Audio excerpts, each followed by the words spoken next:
Welcome to Stargate SG-1 for the first time. Still not a Star Trek podcast. My name is Jeff Akin, and I'm watching Stargate SG-1 for the first time.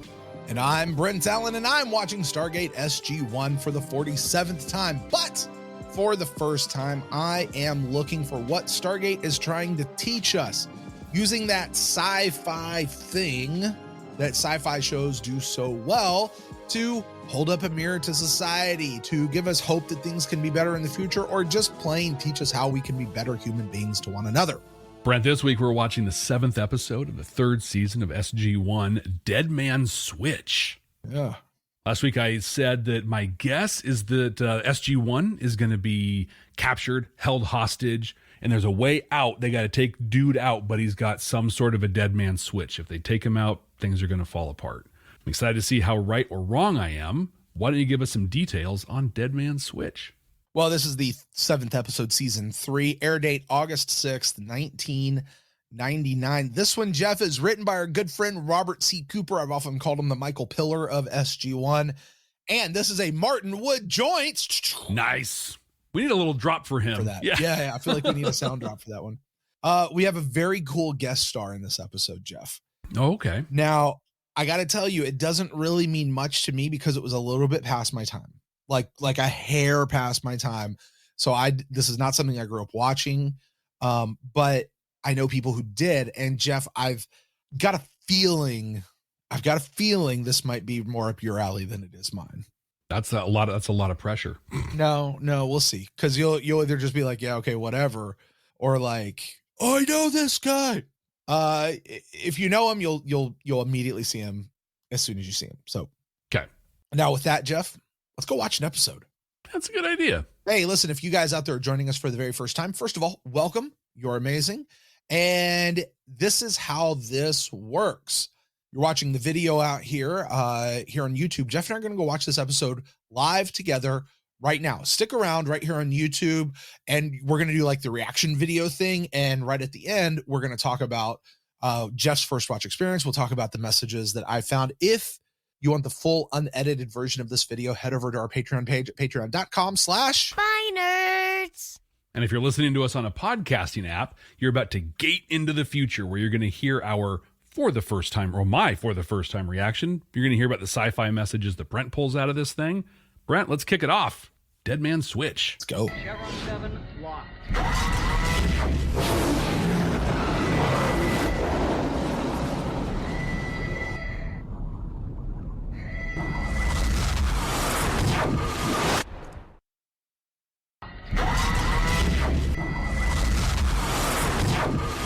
All right, Jeff, we have just watched Deadman Switch. Me for the 47th time, you for the first. I was looking for messages. You were just enjoying or maybe not enjoying. I don't know. We're about to find out. Lay it on us. How'd you feel about this episode, Deadman Switch? Dude, it had Flash Gordon in it. Flash. Flash. That's Queen's big. That's what almost resurrected Queen was. That I mean, it was Bohemian. It was Wayne's World that actually resurrected them. But I had this big moment in the early '80s with Flash Gordon. I recognized dude in a second. I texted you because, like you said, when we were heading in, and a little before your time. But one of my favorite pictures of him, I sent it to you. Is that not? I mean, that's a face that gets burned into your head right there. He looks like the same, but like some hard living in between then and now. I just want to clarify, Jeff, there's like what, 2 or 3 years between you and me, like in age. Those are key years though. Those are key years. Right. But it's not like we're a generation removed. Like I think it's important though to point out, because Flash Gordon specifically was a huge deal for like 4 months. Yeah.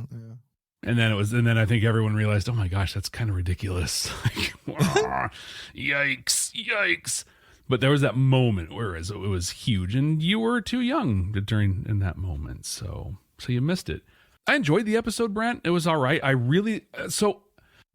Eris Bach took me on a journey in this one. I say that a lot. There's a journey. That's the thing I think Stargate is really good at, is introducing you to a thing, and then you go on a journey, and sometimes you end up in the same place. Often you end up somewhere different. And at first I thought this was going to be a story about an old bounty hunter who just isn't what they used to be and is living on their stories and telling everybody how great they were. I thought he was going to be ineffective. I thought that everything he said was going to be fabricated, right? So he comes out and he says, I disabled the Stargate. You're stuck here. And they just take him at his word. I'm like, I would go check. Oh, I could kill you with this. Oh, okay. They just take him at his word. Mm-hmm. The whole time he's very confident, when he says the things. So it kind of makes sense that they're believing him a little bit, but I don't know. So I thought it was going to be the story. Turns out he might be like the missing link. There's something about him and his people where they reject the symbiote. They can't be implanted with a Gould. My guess is it's the Roshna, the Ketracel white that they are addicted to. And he gave Sam a little vial of it. So, she can do her stuff and figure it out. Well, not just the humans, but think about the Jaffa. Like, what would it mean for Teal'c and his people if they didn't have to carry around a larval form of the Gould just to stay alive? Could be huge, change everything. Right. We learned a new thing. We learned about tax Tagans.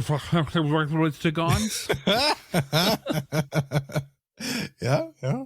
That was great. So those are automatic remote weapons they can use. So we have that in there. But this episode, kind of fun to watch. The whole, I think there was really one big point of this whole episode, and it was, hey, here's the Tok'ra. Remember these guys? They're going to be a big deal this season. They've been one. They're going to be bigger. Here they are. Also, we need to remind you and make it crystal clear, they are not Gould. There are Tok'ra, there are Gould, and they are not the same. Bach comes out with, they've got bad blood, the same bad blood. And they're like, no, actually, no, they're quite different. That's what I think that the point of this episode. Let's have a bounty hunter. Let's have a little fun, kind of. And then just remind you the Tok'ra are going to be the culmination of this season somehow. My hope in this, I kind of hope we see Eris Bach again. I kind of like him.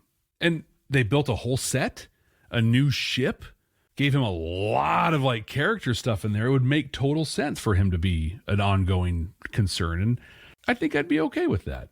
The thing about Stargate, Jeff, is they can put a person in an episode. You could not see them for seasons.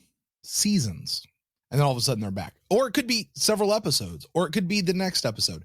How often have we seen Braytak jump in and out, or Jacob, or that Knox lady girl? She just randomly showed up at the end of one episode. Yeah.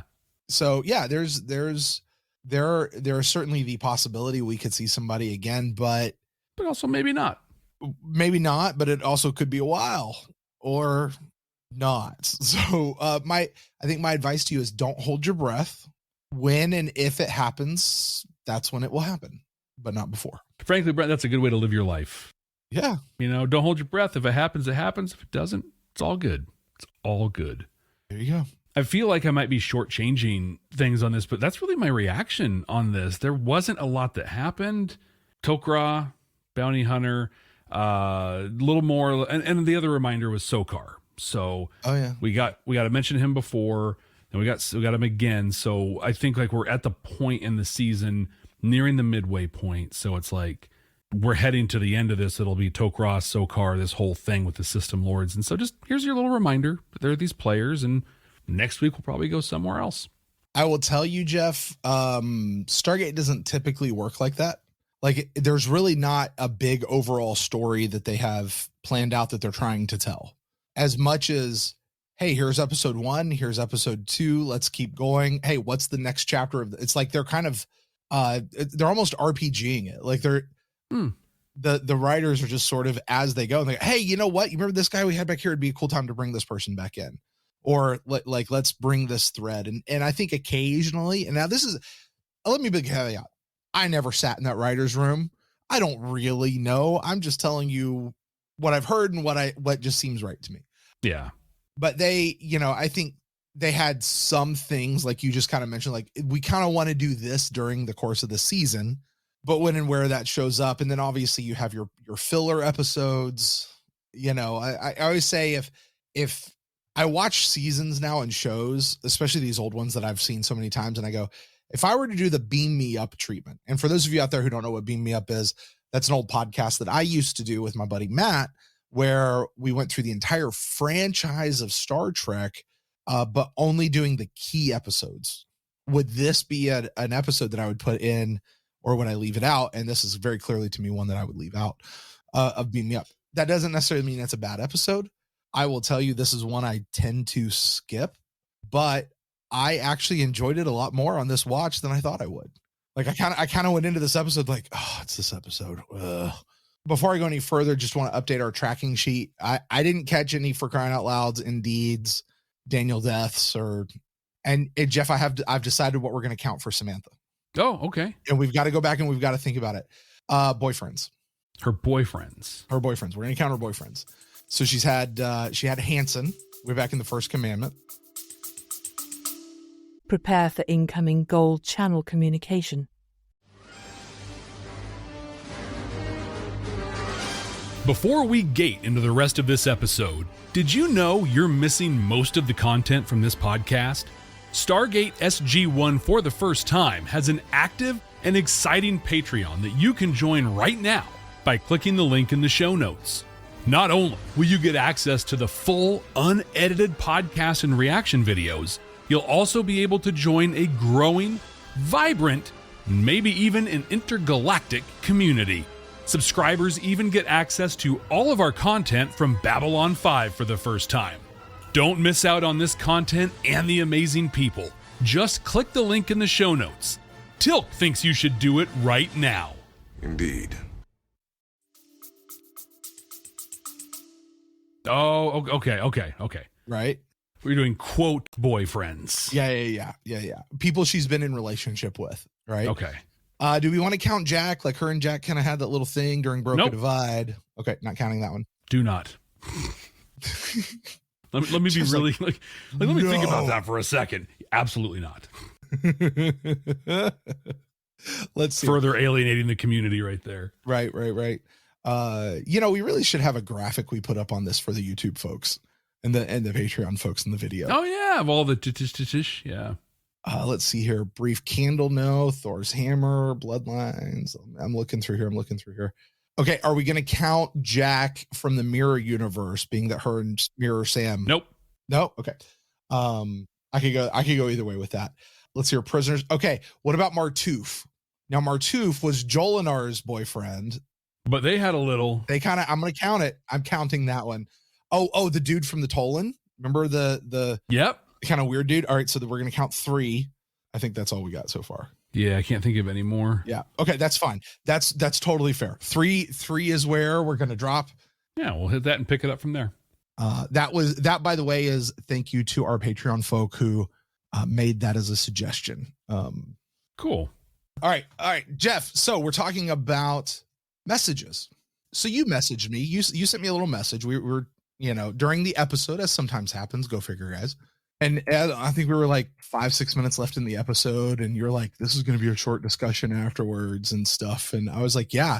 I said, "I'm not getting any messages out of this one. This is just whatever." And then the end of the episode happened. Right. So let's talk about it, right? Let's talk about it.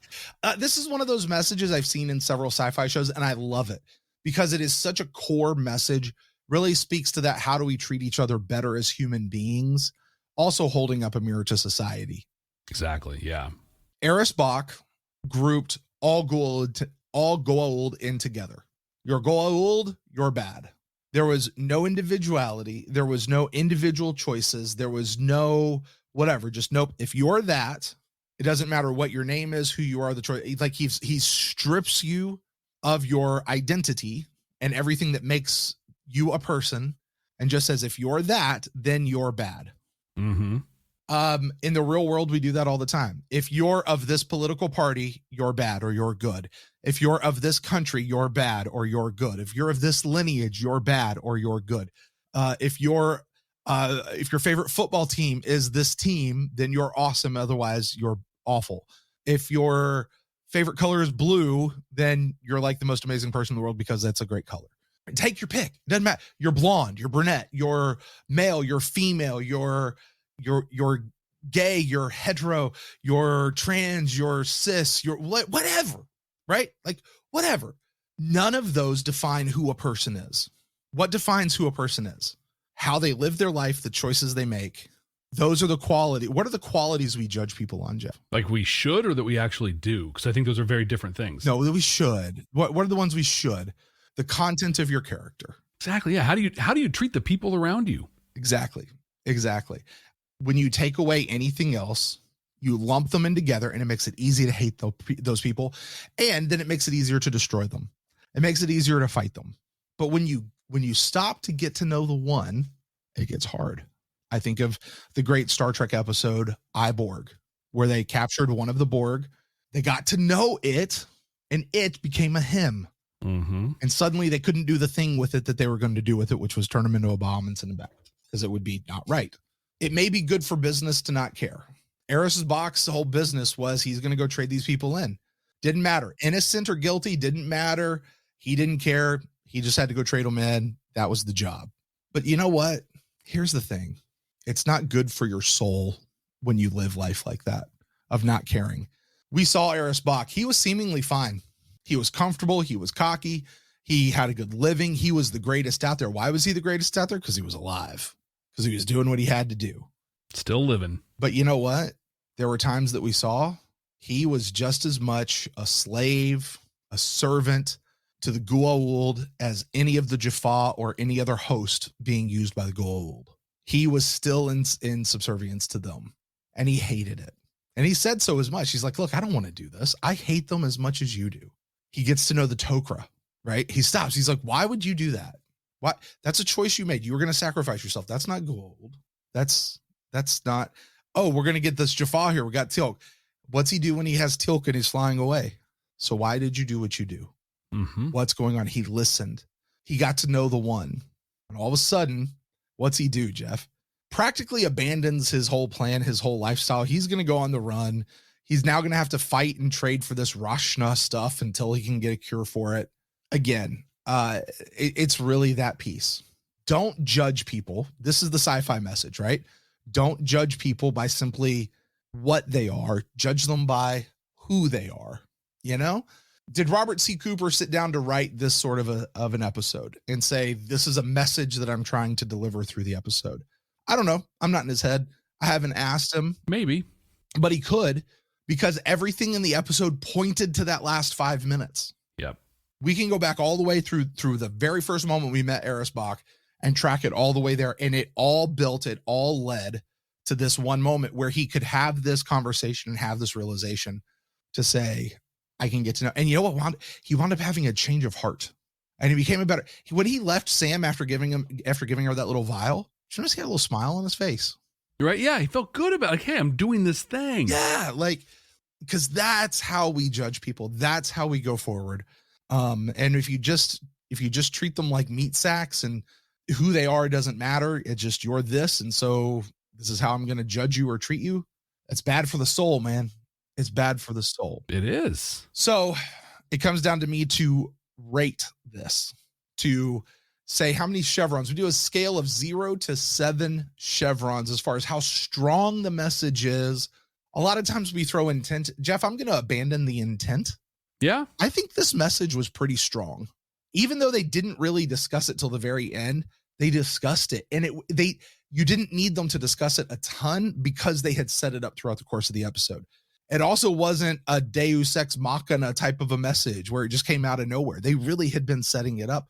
So to me, out of 7, I'm going to give this one a 5 chevron rating. Like, it's a pretty good message, pretty strong message. So I like it. 5 chevrons. Yeah, I feel like the whole episode built to that moment when he and Tilk were in the ship, and he looks over to, like, they look at each other and like, oh, we're going to do some stuff. Like, let's go. Yeah. And it is. Yeah, you're right. I think we went back and watched it, which I don't know if I'm going to go back and watch this one. But if we did, I think all of those pieces lead to that moment.